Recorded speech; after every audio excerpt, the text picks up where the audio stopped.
Okay, so as you can tell by my title on this video, guy I was working for, he's gotten out of control. I've been working for him for quite a few years now, probably around 3 or 4 years. Um, Here, about a month ago, I guess about the beginning of February, uh,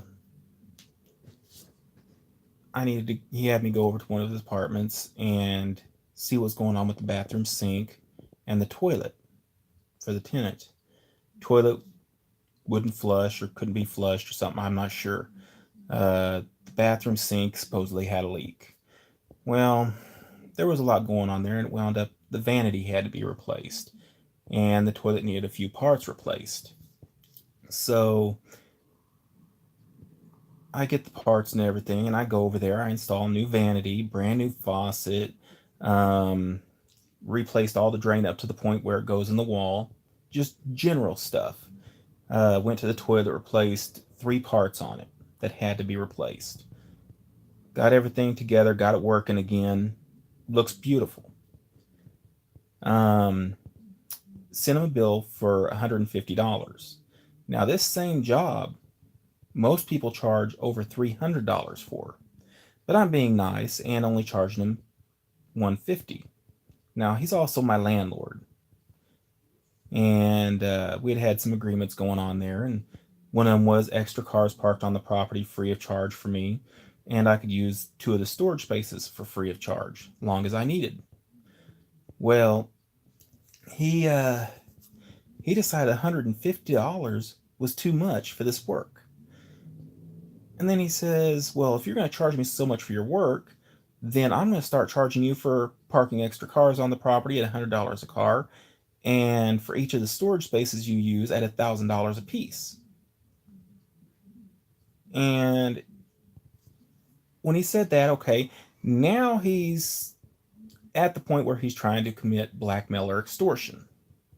And I informed him that what he was doing was illegal and it was a felony, and he blew me off. He's like, "You don't know what you're talking about." Well, actually, I do.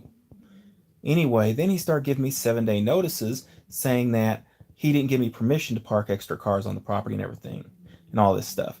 Now, I've got witnesses. I've got proof that he told me I could do this. And he's trying to turn around and lie.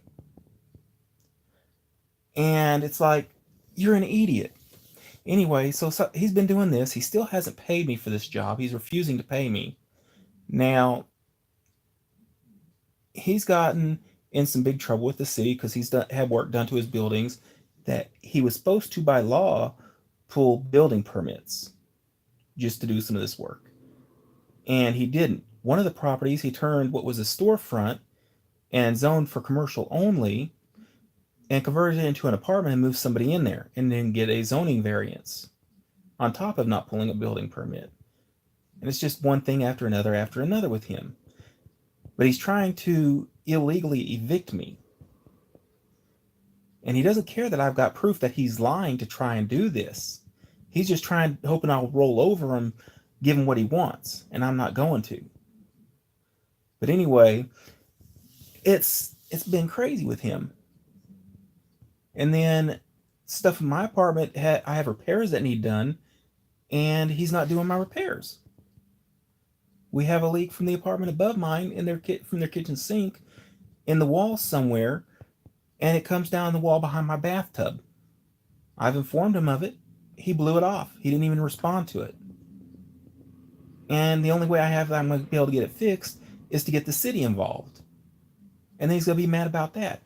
Then he turns around. He says, I've cost him thousands of dollars in damages to his properties when I have done no such thing. But he thinks I have. But he won't tell me what the damages were. He says, I'll know what the damages are when he sends me a bill form. Well, that don't work like that. You don't do repairs to a property that somebody supposedly damaged and not gotten them in there to talk to you what they supposedly damaged. He doesn't understand this stupid stuff. But with him, and it may seem like I'm being racist on this one, He's an Indian dude. Okay. Now, he gives his race, his culture, a bad name. I've dealt with literally hundreds of people from India, Indian culture and everything, and none of them that I have dealt with are like he is. Not even the worst ones that I've ever had to deal with are like this guy. Even some people from his own culture, from his own country, are like, he's full of himself. He thinks he's nice and he's not. And that's scary. But he don't want to hear nothing. I pointed out to him on something that was violating city code, city ordinances on all of his properties. And he kept blowing me off for 2 years almost. And then somebody who's from his own country says, hey, you're violating the city ordinances because of this, and told him the exact same thing I told him, I've been telling him, and he listens to the guy.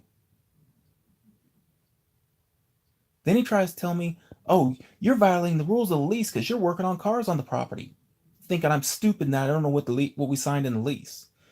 Nowhere in the lease does it say I cannot work on cars on the property. But what he wants to do is try and bring me a blank lease that isn't signed by anybody and show me that and say, see, here it is in the lease. But that's not the lease I signed. So where does he get off on this stuff? I mean, you can't sit here and lie like that. Okay, yeah, he can addendum to the lease, but he has to give a 30-day written notice of an addendum to the lease and what that item is. And he's not doing that.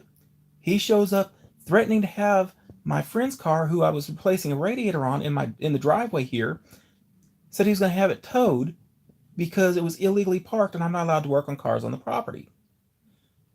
And he said, I'm going to call the city and report you for running an illegal auto repair business.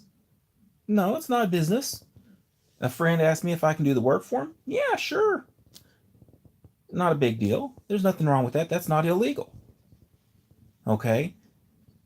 But yet he comes over here threatening to tow cars that I have here.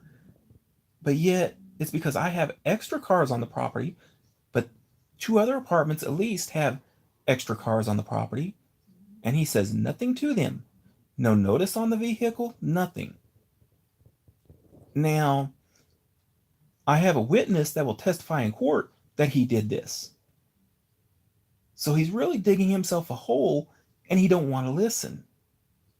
And he thinks I'm going to sit here and take it.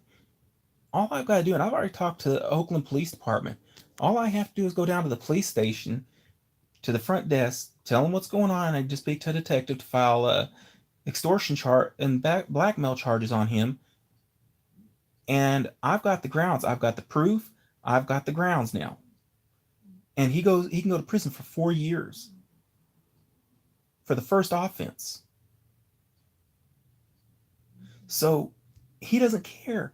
He would rather go to prison for 4 years for committing a felony like that, and then in the process be trying to get me off the property illegally and make my life hell. But what he doesn't understand is, if I have to file against him and he does try to take it to me to court on this, I'm suing him for every cent I possibly can get. And as far as I'm concerned, if the court says, well, we can't give you that much because of this, I'll just tell him to the face, take it, take all of it, every cent of it, give it to a charity. I got a place right now in Houston that could use that money. You know, it's not about the money to me. It's about the way he treats his tenants.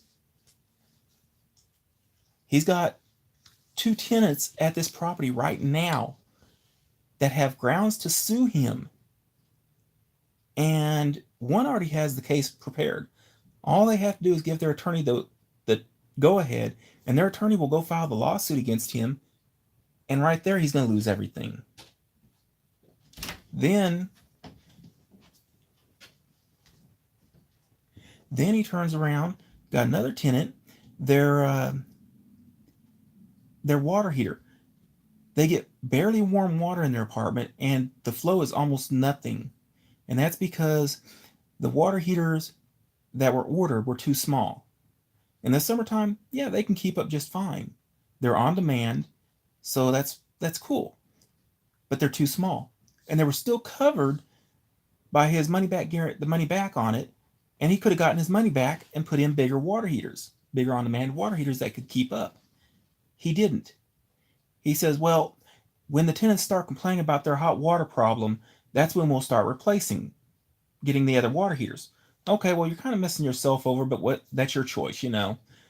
Well, one tenant complains because of it, and his response was, I'm not going to replace that water heater. There's nothing wrong with it.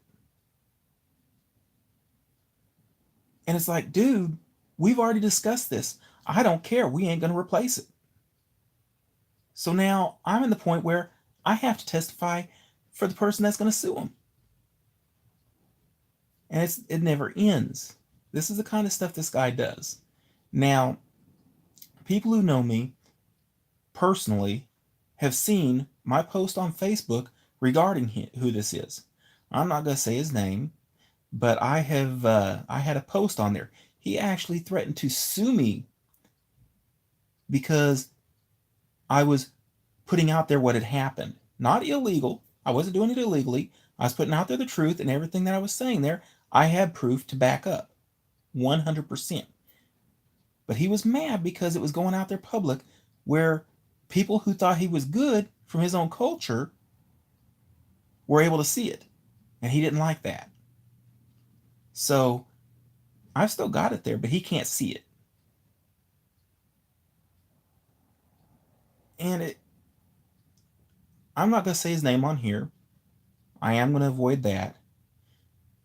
But if you're in the Oakland area, be very, very careful who you choose to have manage your properties or you choose to work for. Because this little Indian dude, he's about 5 foot and wears glasses. And he drives a little Prius. So if you see this guy, and I'll give you, I ain't gonna say his actual name, but everybody calls him Nick. If somebody that goes by the name of Nick, that's Indian, wants you to work for them or wants to manage your properties, if you have properties, stay away. He will screw you over. And it's hitting everybody that he's doing stuff for. They're having to pay for his screw ups. And it's sad. It's really sad. But anyway, yeah, I just needed to put that out there, let y'all know what's going on in my world. Yeah. I will try to be at home during the day tomorrow sometime and do a little video on what's going on with my white truck and another vehicle that I've just recently acquired. And we'll go from there. But yeah, it's some kind of fun sometimes around here. I will probably be having to move even though I don't want to. And that means more expenses because now instead of having storage here, now I've got to pay for a storage unit. Instead of having a garage here that I can put my tools in and keep my tools where I need them the most accessible, I'm not going to have anymore. So yeah, it's going to be very interesting. If you're an attorney in the Bay Area and you're curious about what's going on, you can message me and I will get with you and we can sit down. I can show you what I have and we'll go from there. Normally I don't, rant like this on somebody, but he's gotten so out of control, it's ridiculous. And if it gets worse, hey, I'll put it out there with some screenshots of what he's saying. And I'll even put his name out there so everybody can know who I'm talking about for real. I have a screenshot of his Facebook profile picture. So yeah, I've got you know, I have everything I can possibly use. I even know his middle initial. I have his home address for legal purposes. It's just one thing after another. I don't like being mean like that. Matter of fact, he uh, he recently, because I was working for him, he asked me for all the keys to all the apartments after we'd had all this issue arrive. I I'm like, okay, you want your keys? Yeah, you can have your keys. He's got a key to my apartment, but he came up with this excuse of, oh well, I need to go in everybody's apartments and check them all out and da da da. No, he wanted to have all the keys, so I couldn't have them. But then he wants to be able to come into my apartment whenever he wants, and I'm not going to do that. Yeah, he has the right to come into my apartment as property owner with 24-hour written notice, and he was trying to get around that. So, um, yeah, I've had to have my locks changed. Now I have his original locks, and it's just the deadbolt that was changed, and it's a numerical keypad deadbolt on inside door and outer door. Uh, Keeps him honest because he can't get in without knowing that combination, and I'm not going to give it to him. And when because we've been on housing, when our housing asks us about it, I say, yeah, he's already tried to come in once without permission and without giving us any notice. And wouldn't let him in because he hadn't. And if we hadn't have been there, he would have gotten into our apartment without permission. And what can he do then? You know, he's constantly coming over here harassing us, delivering us 7-day notices that are bogus, and he knows it. And what can you do? Anyway, I'm gonna go ahead and end this video because it's kind of, yeah, it's getting late here, and I'm tired. I haven't slept good in a while partially because of all this stuff that's been going on with him. Um, Hopefully, I will be able to get all this sorted out pretty quick, and won't have to worry about it anymore. Seem to be saying a bunch, but what the heck. Uh, One thing he's harping on is he keeps putting out there, I have a pet dog. No, my dog is listed as a companion animal simply because of my medical conditions that I have, and they're chronic. My doctor felt it would benefit me to have a companion animal. He has written me a letter as such that, in his opinion, I would benefit from having a companion animal. I sent a copy of the letter after the first notice to this guy about showing that I had proof that I had required a companion animal. He actually tried to call my doctor's office and demand to know what breed of animal, what kind of animal it was, what breed, veterinary records, wanted the doctor's medical license number, all sorts of stuff he's not allowed to ask for, and he knows it, and he did it anyway. Just being crazy. And then, even after I did that, and the doctor's office says, no, you're not allowed to ask for all this stuff, he actually gave me another 7-day notice. Once again, harping on the dog, but this time here, he put all animals, including cats and other small animals. Now, we have a cat in the house. We have a couple of hamsters. Okay. And I have not had a problem with him. He's even told everybody, you can have a pet cat if you want. I don't care about cats. It's the dogs I don't want. And he sit here and he'll tell everybody this. And then he harps on me about my stuff.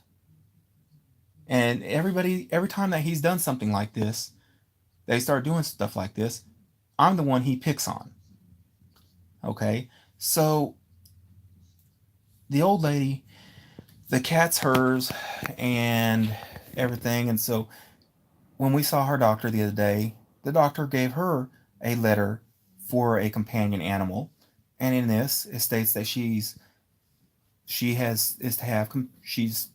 how do you put it? In his opinion, she requires companion animals, and as such, she has a cat and she has 2 hamsters. Okay, I sent him a letter on that. He hasn't said a word.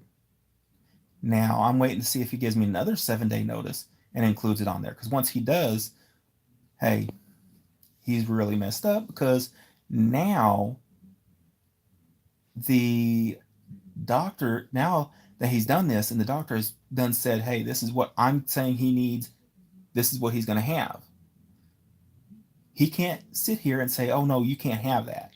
He can't sit here and say, oh well, you have to give me all this information when no, for what I'm doing, for what I have, for a companion animal, he's not allowed to request a anything more than maybe the doctor's license number, so he can confirm that he is a licensed doctor, and ask, "Did you write him this letter saying this?"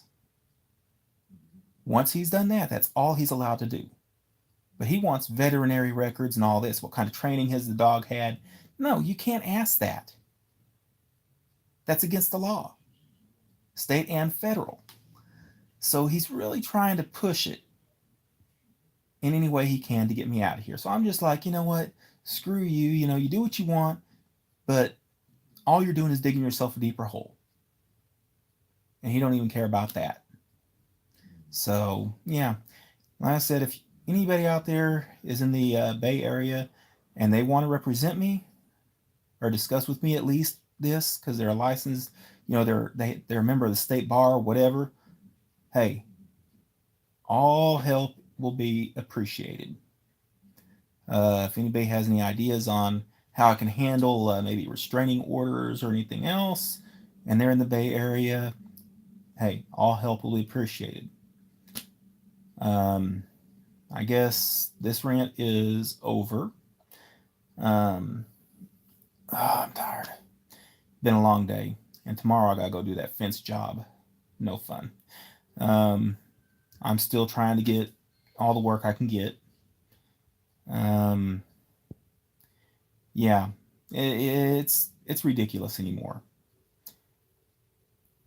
Oh, hey, one other thing let's talk about tonight on this. It's kind of away from asshole, as I call them. Pardon my language. Um, I had a queen size like Certa Perfect pillow top mattress on my bed, and it was a pretty decent mattress at the time when we bought it, brand new. But it just I've been really sore lately and couldn't figure out why. And the old lady, she had neck surgery, and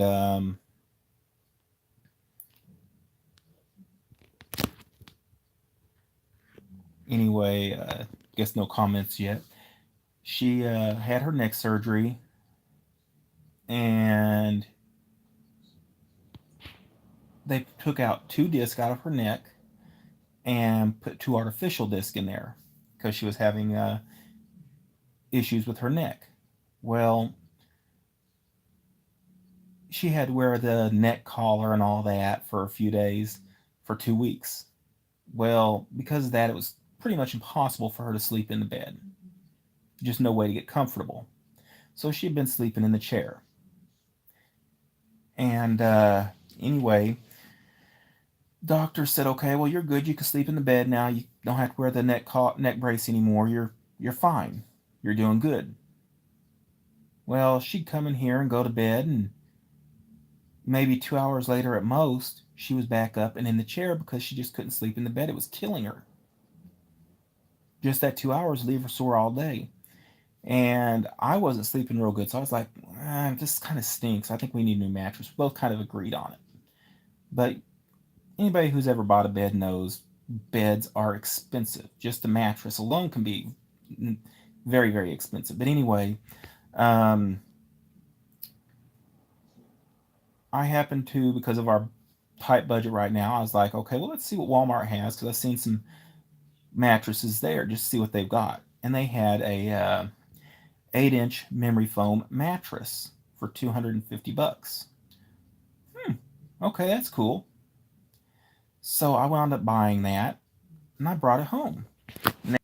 Okay, my phone's doing stupid. For whatever reason, it paused my live feed and took me away from it. But anyway, so we're like, okay, cool, 250 bucks, can't really afford that, but I gotta get some sleep. I'm getting a couple hours of sleep a night, decent sleep at best. So I went ahead and bought it and brought it home. And it's funny, you got this, like, maybe for queen size mattress, the box is like 18 by 18 or 20 by 20, something like that, and the width of a twin sized mattress. And when you open the box and take the mattress out, the mattress was folded in half, rolled up, and then stuck in a plastic bag and vacuum sealed. But here's what's cool about it. The bag is several pieces, and it's cool how they have it, because it vacuums it down flat to where it's only maybe an inch thick, and then they fold it in half and then roll it, and then that all goes inside of a custom bag of some sort. But I went ahead and opened it up and laid it on the bed, and within 15 minutes it was almost full thickness, but it hadn't reached full firmness because it was still partially compressed. And even within that first minute, just lay on it. In those first 15 minutes, you just lay on it, you can tell a big, big difference. I've slept on it, and I'm still not getting a good night's sleep, but it's just because of what's been going on. But she's able to sleep as well, so that's a good thing. She can actually sleep on the bed. I will say this, though, since the few days that I've had this mattress, my back has not been bothering me as bad. Yeah, it's still sore, but it's not as bad, anywhere near as bad as it was. So these memory foam mattresses are actually pretty good. Buddy of mine, years ago, he broke his neck in a motorcycle accident, and they had him in the Halo neck brace and everything for months. And after he was out of that, finally, he went to try and sleep in a regular bed. He couldn't sleep, and he finally went out and bought him a 12-inch thick memory foam mattress from somewhere else, not Walmart, but somewhere else. And he said he paid like $500 or $600 for it. And he said that was the best purchase he ever made. So if you're thinking about a memory foam mattress for your bed, hey, get it. There is one other thing I do want to get for this bed. And Walmart has it. It's like a 3-inch or 4-inch mattress topper that's got the gel substrate in it. And it's supposed to be even more comfortable and helps you stay cooler in the summer when you're sleeping. So I like that. So I will probably get that, but that's like $170. So I'm definitely not getting it right now. But when I do, I'm going to enjoy it. Here, God, it's been probably about 2 weeks now, maybe a week. I posted that video on that the Ryobi OnePlus hybrid shop heater, or what they put it, Ryobi OnePlus. I don't remember what I put it, but anyway, that little heater is awesome. It actually puts out way more heat than people realize or think it should. I use it in my bathroom a lot right now because there's no heat in the bathroom, and with my back, I tend to take longer baths. And I'll turn that on before I get in the bath and bring the temperature up in the bathroom, and then just turn it back off and start soaking in the tub. And when it starts getting kind of chilly in there again, I'll go ahead and turn it back on for a couple minutes. And it does get that place nice and hot. It don't take but maybe a minute or two, and you're sweltering. So, and for me, sweltering is around 85 degrees. So in 2 minutes to go up by 15 degrees in that small, or in that, our bathroom ain't too small, but 15 degrees in a very short time like that is unbelievable. So yeah, there's no insulation in the walls, but still, even then, that's really nice. Um, I've used it a few times where I needed heat while outside. Um, cool thing about it is, those of you who live in cold environments up north where there's like a lot of snow and you have a diesel engine on your truck and it's too cold and it don't want to start, you forgot to plug up the block heater. But you need to get the truck going and get so you can get on the road rather quickly. You can actually cheat and use this little heater and put it underneath the front of your truck, blowing towards the engine, and turn it on and let it run for a few minutes. And then go in there and try and start it. And it's pretty much a guarantee it'll warm it up enough to start it that quick. Um, I like it because of how easily it is to move if needed. With the 1 pound propane tanks, hey, yeah, you only get an hour, but you can grab it and go.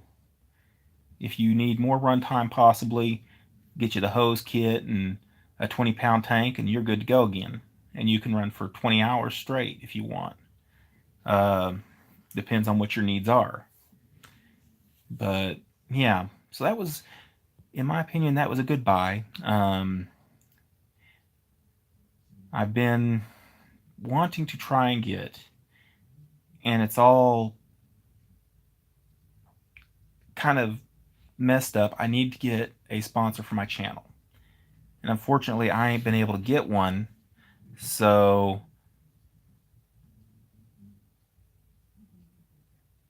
it's with me not being able to afford to buy stuff that I need to keep the channel interesting. I want to work on my truck and have where you guys can see what I'm doing, how I'm doing it, and everything. But a camera that is capable of recording without interruption is expensive, and I don't have that kind of money right now. Hopefully, here pretty soon I will. Video cameras tend to be able to do that, but some of them, when you hook them up to a any kind of adapter to where it'll go to a computer, then once you've done that, they don't record. They just sit there and want to charge or cycle or something like that, and you ain't recording nothing. Nothing's going through. But for a few minutes, and then it shuts off and goes into standby mode.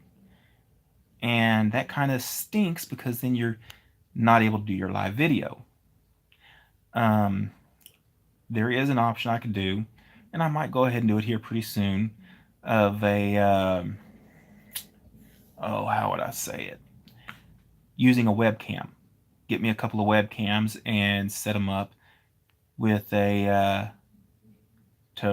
with my desktop, and just have them in different areas to where I can make them work, and then just have where I can use different keys on the keyboard. I can hit like X and it'll go to camera one, the first one webcam. But then if I want to go to a different one, I go over here to this one. I hit another letter and it does that. You can do that with open source broadcasting, which is what I use. I can do that. But once again, I have to have the webcams. I have to have I have to have webcams. I have to have the USB extension cables and whatnot. So it does tend to become complicated when you're trying to do this kind of stuff.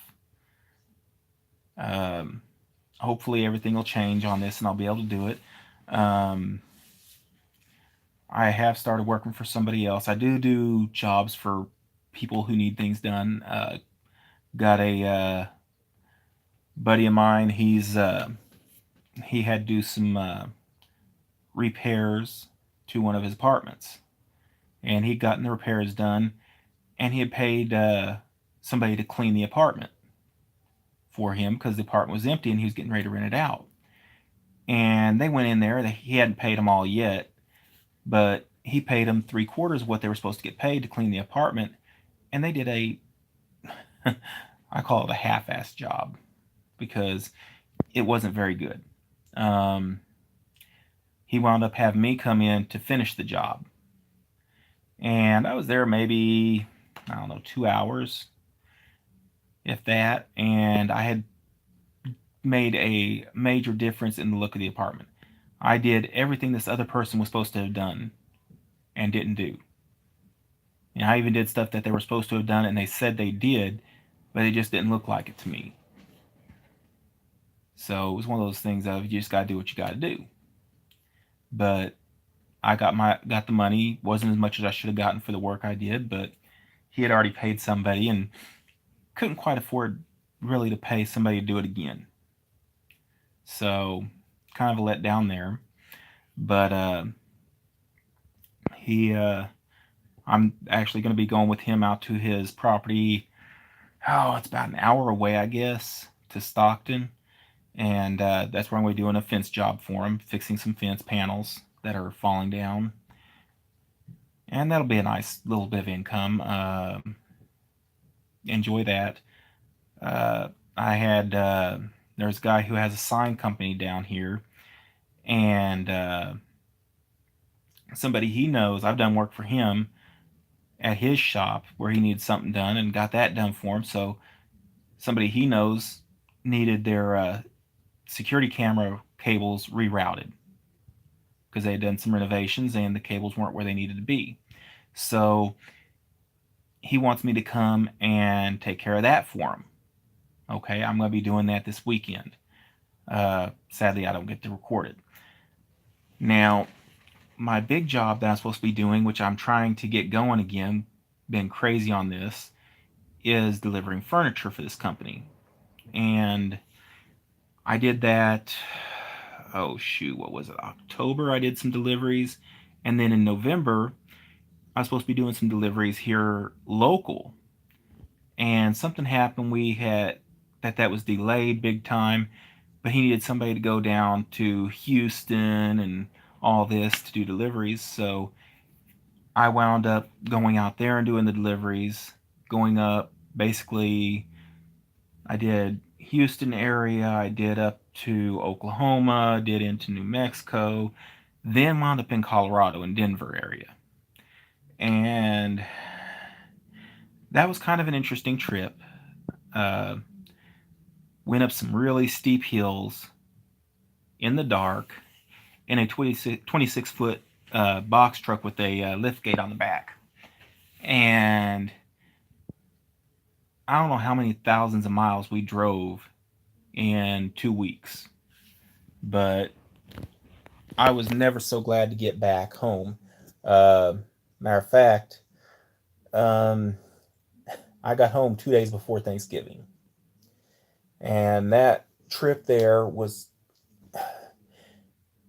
it cost the company more than it should have. And it was because of everything that happened there. We actually, and it was, we don't know where the damage occurred, but I don't know if anybody that watches my videos has ever heard of rosewood, but it's a very, very hard wood. It's harder than oak. And because it's so hard, it's really heavy. And we had a customer of ours had ordered the bed.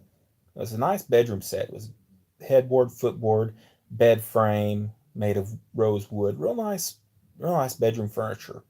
Had the matching nightstands to go with it. And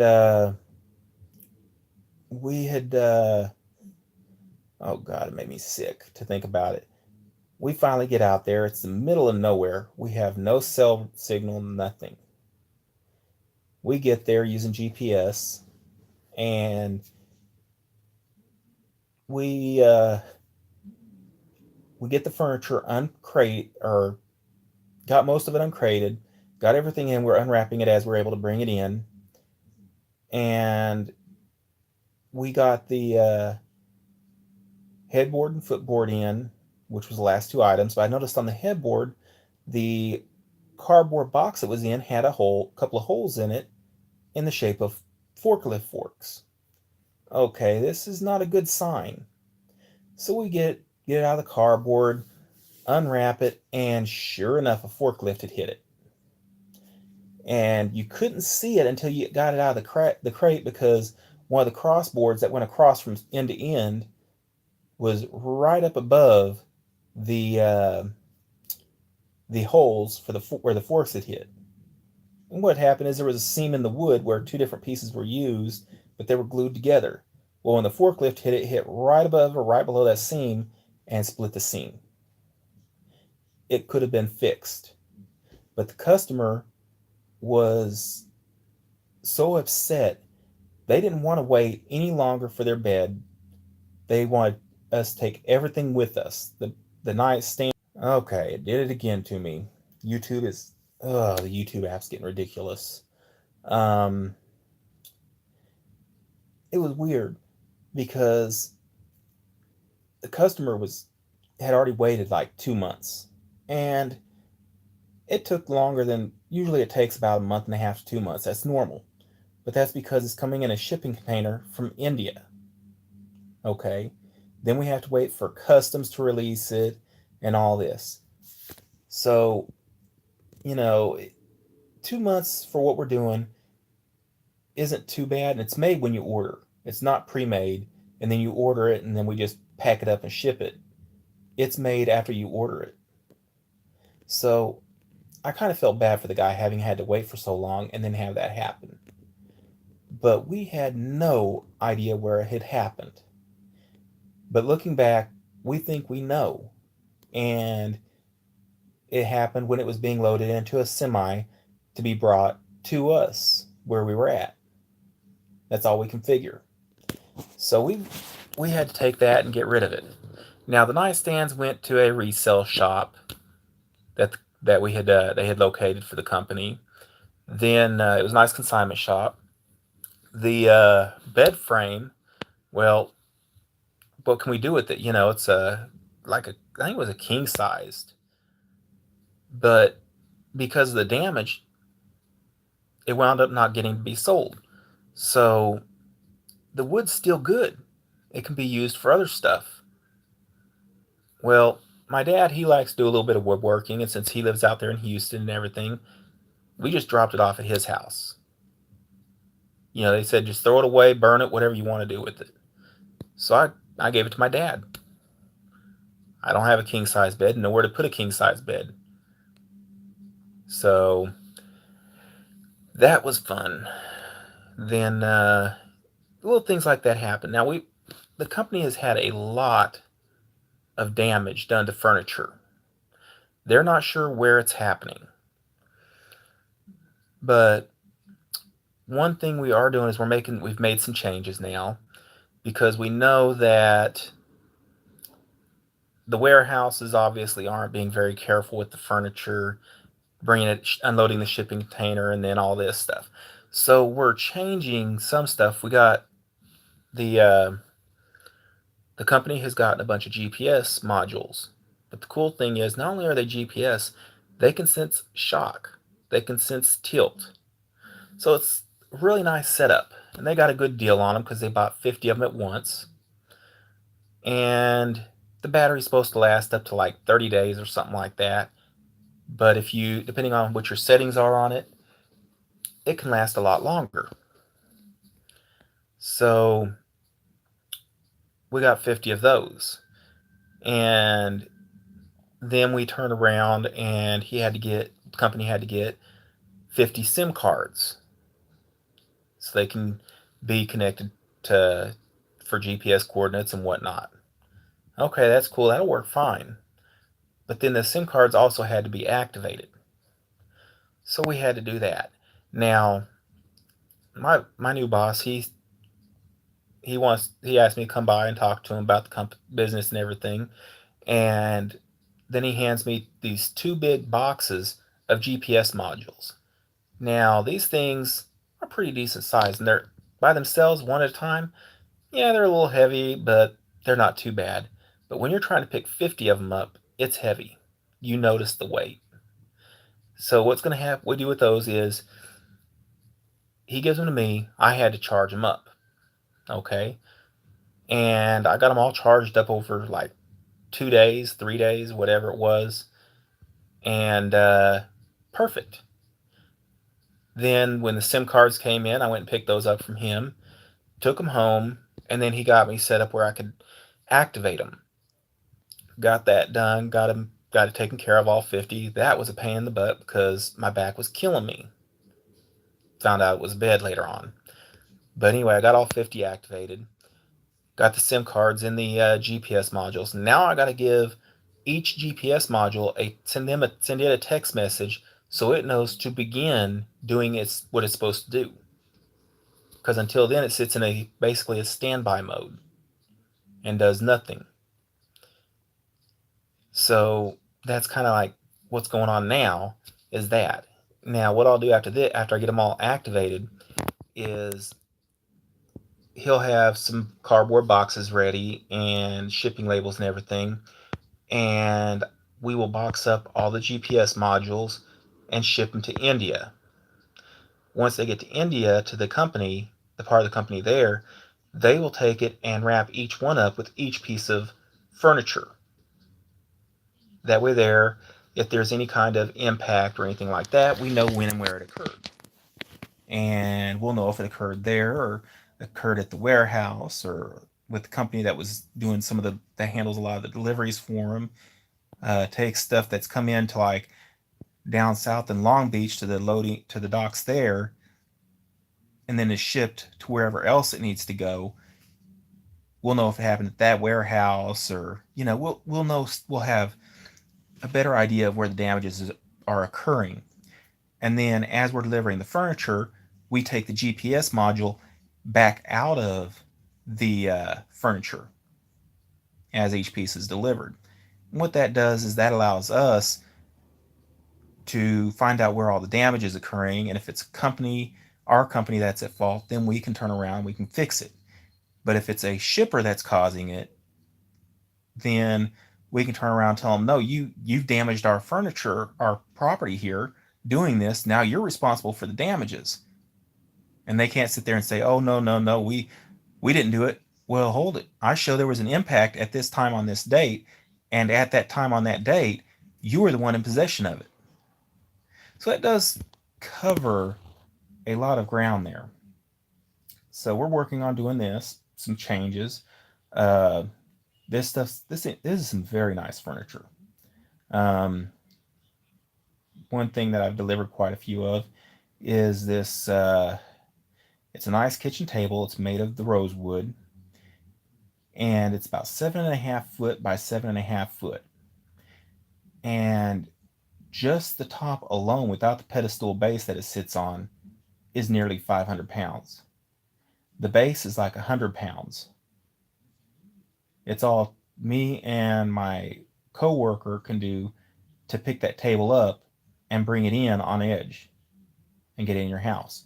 And of course, the door has to be, 7.5 feet plus tall, or the door, it won't fit through the doorway right.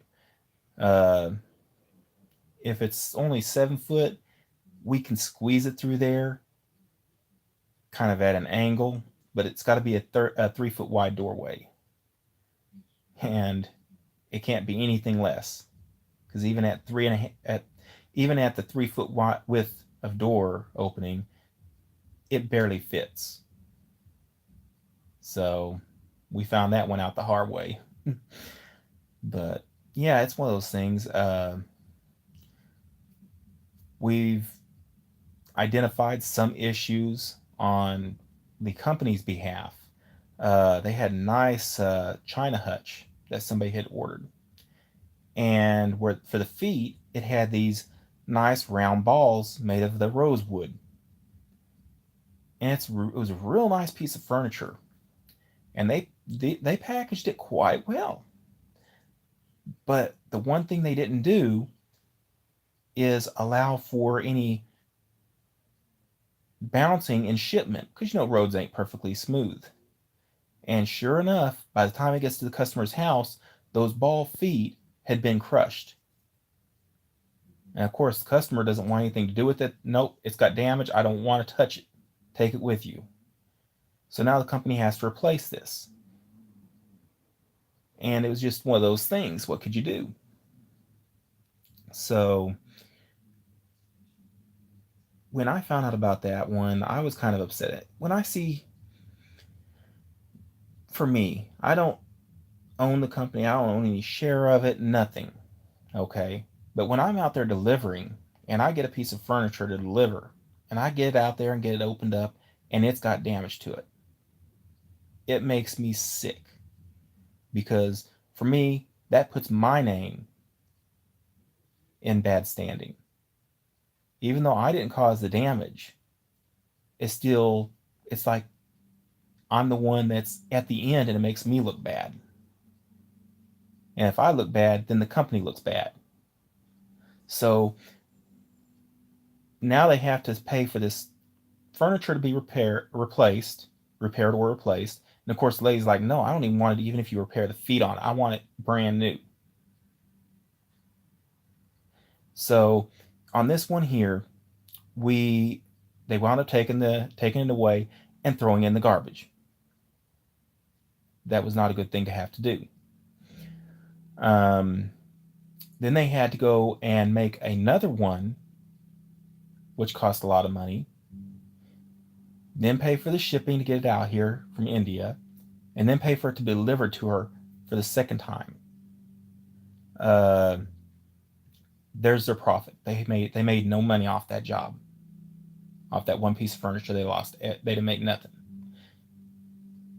And there's a lot of damaged furniture going out, and they're getting tired of it. So we're trying to stop this. We delivered, and it kind of irritated me. We had one place I had to go deliver a brand new kitchen table. It was a round table. And we got there. And that was in Oklahoma, as a matter of fact. Lovely place. We get there, and this is the second table to be delivered. Or no. One was damaged.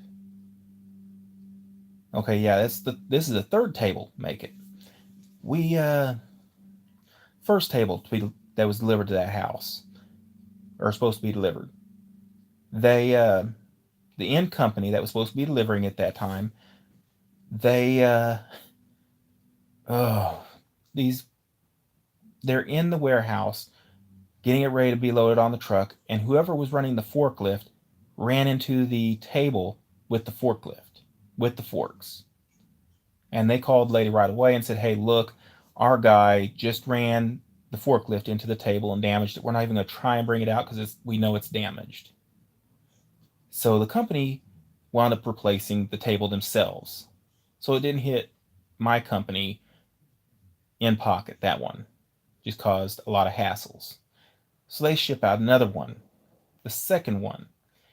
It makes it all the way to the house, and the delivery crew unpacks it completely all the way out of the plastic and then roll it on edge on concrete and brick walkway up to the doorway of the house, inside, and then lay it flat on the floor, nothing underneath it, protect it from the floor, put the base on it, and in the process of picking it up and flipping it upright, folded the tabletop in half.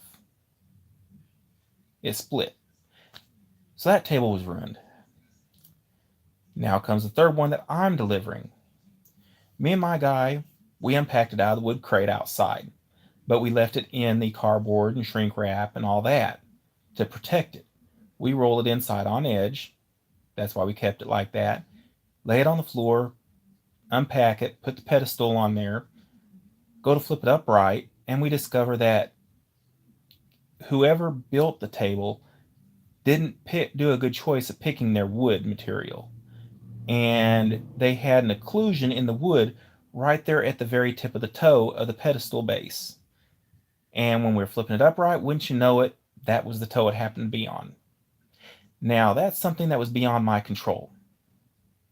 Okay, I couldn't control that was there. That's something you don't expect to see there. It should not have been there on a foot like that. Because what if it had been on a different foot and I hadn't done that, and then the customer goes to move and that happens. Now you got an unhappy customer. So The customer was one that pointed it out, and we were unhappy about it. I contacted my boss, told him what was going on, took pictures of it and sent it to him and everything. And I don't know if they how they worked it out with the customer, because by that time, you know, I was on on the road to the next delivery job.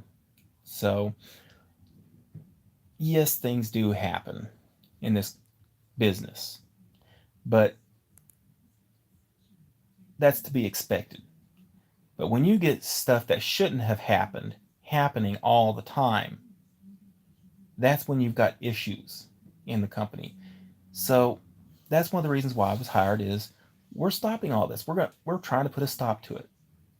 And realistically, it'd be easier just to have me as basically a bystander in the company. I go out and pay attention to like the loading docks and stuff, how they're unpacking and doing stuff. That'd be the easier way to do it. And we may work something out to where things change a little bit and I'm starting to do that stuff and see how it goes from there. Because right now, the way we were trying to do it with me doing the deliveries, it is costing the company a lot of money. It's still costing them a little less than the original companies doing it, but they're like, it's not enough to make a difference in our expenses. But once we stop the damages from occurring like they are, that's when it'll become worthwhile. So we're just taking it a step at a time and go from there. Hopefully everything works out because I'm I love working for this guy. He likes to take care of me. He's like family to me. As a matter of fact, people who know me through Facebook and whatnot, they know that about what's called the Holy Festival. And I'll probably when I'm working there, I'll probably take some live video of it so y'all can see what all goes on there. And it can be quite noisy. Um, anyway, every year I have to help with the setup and takedown of the event. Uh, it starts on a Friday afternoon about three, sometime between noon and 3. We meet wherever it's going to be held that year, and we start on the setup of it. And we work until like 9 and 10 o'clock at night, and then I might have to drive 45 minutes to an hour to get home. Okay. Next morning, I'm there by 6 o'clock in the morning. And I'm there until easily 4 and 5 o'clock that evening. And I'm on my feet most of the time. So I'm very tired by that time. So this year, I'm taking more of the responsibility of the setup. Normally, they call me up and say, hey, you need to go over here and pick up this stuff here and come over here and we'll start getting it set up. And they already have a crew for me. But last year we had people in between 18, I'll say 25. And they were kind of unsavory. The way they acted was not very good. So after that event was over with and everything, the Holy was over with last year, I talked to the guy and I said, hey, because the same guy that I'm working for is the one who sets all this up and everything. And I told him, I says, hey, look, those guys were not very good. They weren't professional. And I gave him an idea of what was going on. He's like, yeah, we can't have them again. So now he's putting me more in charge of figuring out what we're going to need material wise, making sure I've got it ready to be picked up and there when we need it, and hiring my own crew. So I have, I think the next festival, I think the 28th of March is the day we set it up, and the 29th is the day of the actual event. Uh, I'm actually in the process of hiring a few people, and I don't have a problem with hiring people.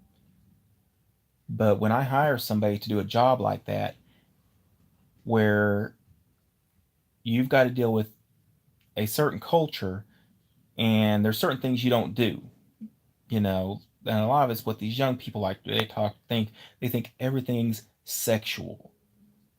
Oh gosh, she's so good looking. I'd like to do her. That's not appropriate. That's not professional. And that's what was going on last year and stuff like that. So also another thing I look at is if I'm hiring you to do work for me, I don't and you say you're going to be there, be there. I know things happen. Okay.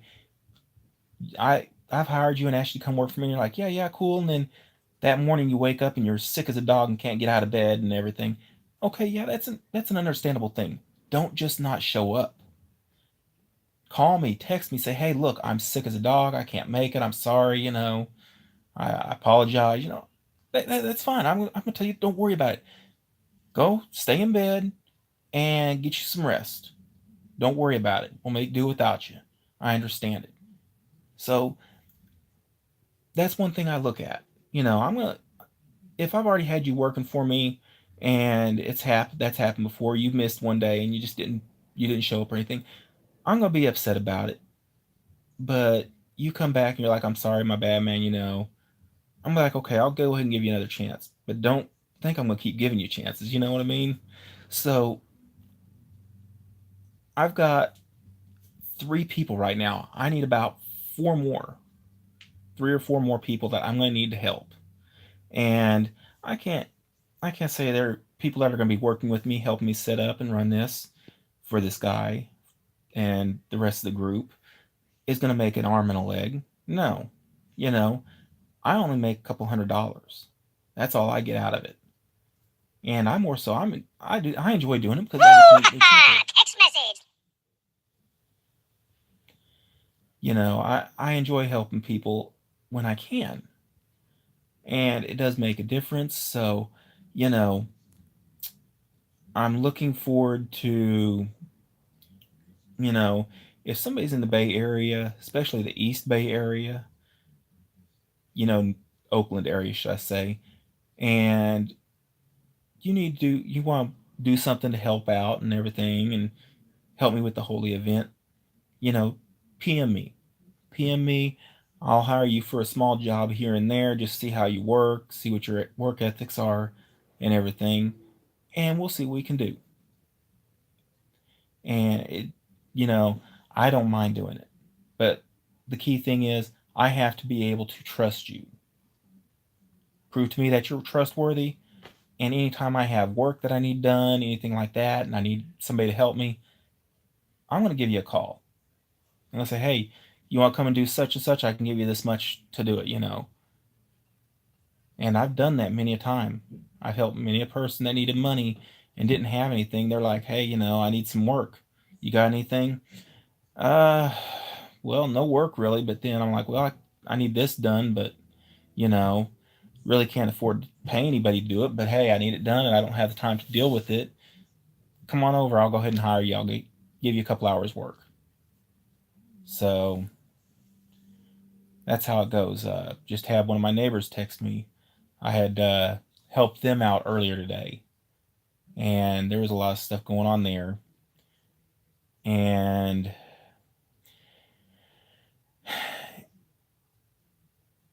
I'm not going to talk about that part because what's going on with them because it's kind of a personal thing.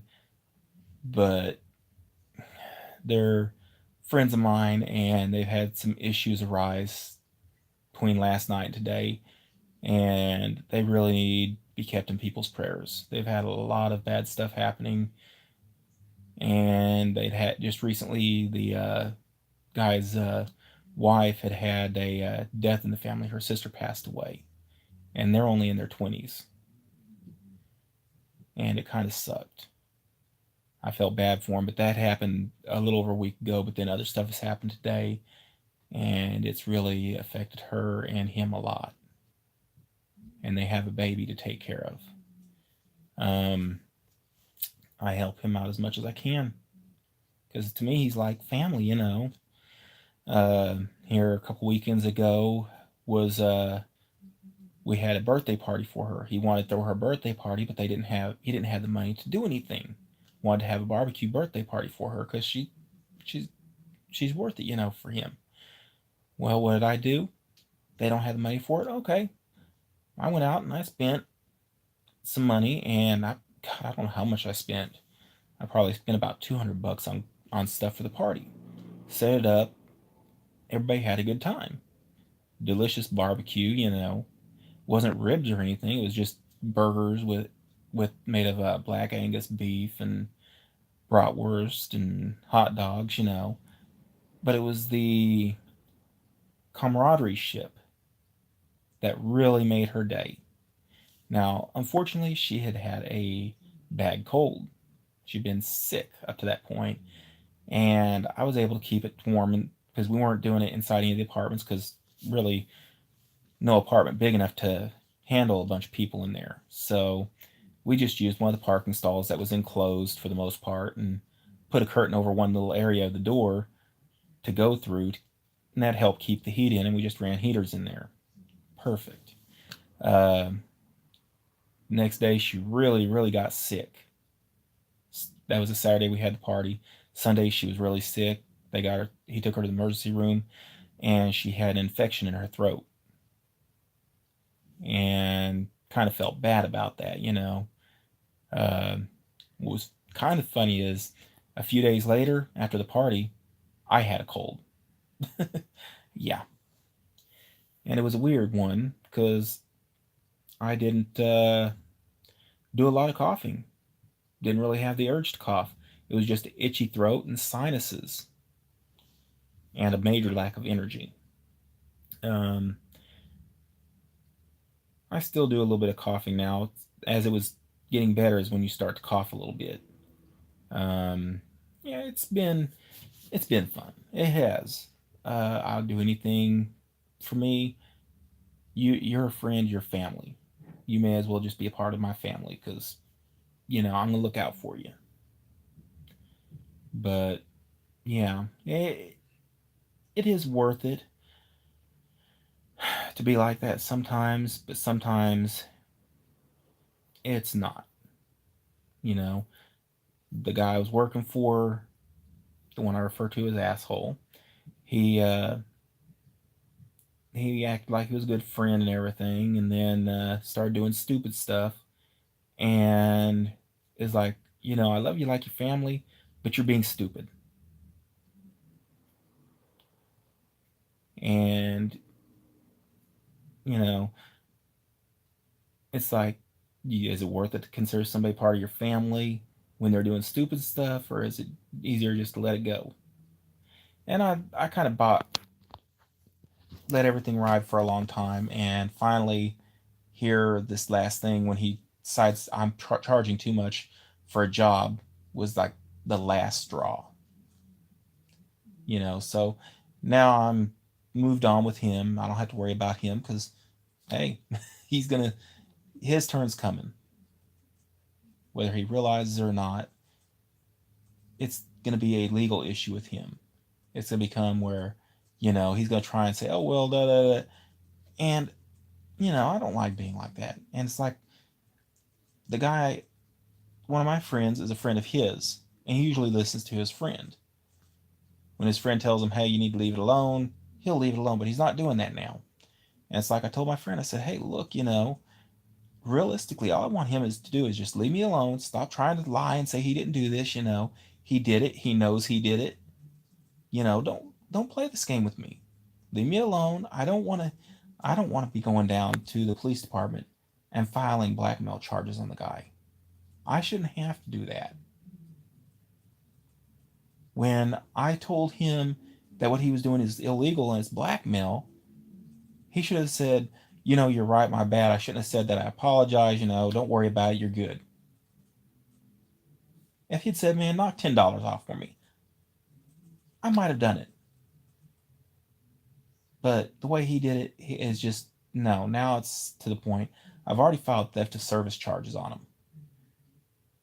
And I was hoping that my having done that would make him realize, hold on, I'm screwing up. I need to just leave this guy alone, let him do his thing, just, one of the things he harps on is, and I'm not the cleanest person by far. I'll admit that. But he turned around, he would keep me busy and never give me any time to do anything else. I'd go from one job to the next to the next. And literally the only thing I got time to do was take the stuff from finishing up one job, take the stuff that had to be stored inside, get it into the storage area, and the rest of it that could sit outside for a while, just take it out and sit it up against the back of the building or put it in one of the empty parking stalls. And it built up over time. And if I knew something I needed was outside, I knew where it was, I could grab it when I needed it. But it shouldn't have been like that. But he always complained about it. So, yeah, there's a mess out there. And he was kind of the contributor to the mess in that he wants to do this stuff. But now he's trying to say that stuff that's out there isn't even his, it's all mine. Refrigerators that came from his apartments where he had to replace the refrigerator. He says, oh, just take it down here and put it down here. Don't worry about it. And then he's trying to say it's my refrigerators. Okay, if they're my refrigerators, then I'm taking them with me when I move. Hey, make up your mind. Either yours or they're mine. Okay, they're mine. Okay, they go with me. I'll do what I want with them. So, yeah, what do you do? I'm probably going a mile a minute, and if one of my friends is watching this video, they're probably thinking, okay, I know what referring to me, so I know what he's had and why he's going a mile a minute. I'll say this, I'm addicted to McDonald's caramel frappes, extra caramel with a shot of espresso. That's the only thing that will actually give me an energy boost and make me go a mile a minute. Yeah. It's the only thing. I can drink Starbucks, I can drink coffee, I can take a cup of coffee strong enough to make 5 or 6 cups of coffee and not get that kind of rush. It's just crazy. But anyway, yeah. Time is it? Oh shoot, it's after 11. Oops, 11:01 according to the clock up there. This guy he paid me to install security cameras at this property. And this was so stupid of him. Pays for the cameras, pays for the system, pays me to install them. I install them according to what he wanted. He asked me to figure out what he would need. He didn't want the expensive cables, he wanted cheap cables. Well, now he's having to replace them. Well, with all the stuff that's going on, he's trying to say the cameras and all the cabling are mine. Okay, if they're mine, I'll take them down and take them with me when I move. Hey, I'm happy with that because that's more stuff for me.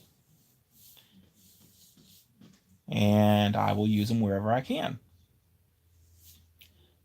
He doesn't understand the way I think. But one of his properties, this guy, this will make y'all laugh. It's got a security gate at the base of the building entering the stairwell to go up to the apartments. It also secures the laundry room area because that's in the stairwell. And he has this one tenant, been nothing but trouble since the guy moved in. And, kicked a hole in a wall and says he didn't see who did it, he doesn't know who did it, leaves the gate open all the time, and it's supposed to be closed. Well, originally it just had a deadbolt on the doorknob, a deadbolt and a doorknob on there. Well, because he was doing that, he had me change it over to where it's got one of those like storage room locks on there where it's always locked and you just stick your key in there and turn it and open the door, and when you pull your key back out, it's locked again. Well, the guy would just leave the door open then. I told this guy, said, hey, it's not secure because he does this. He had already had me put cameras in there and everything.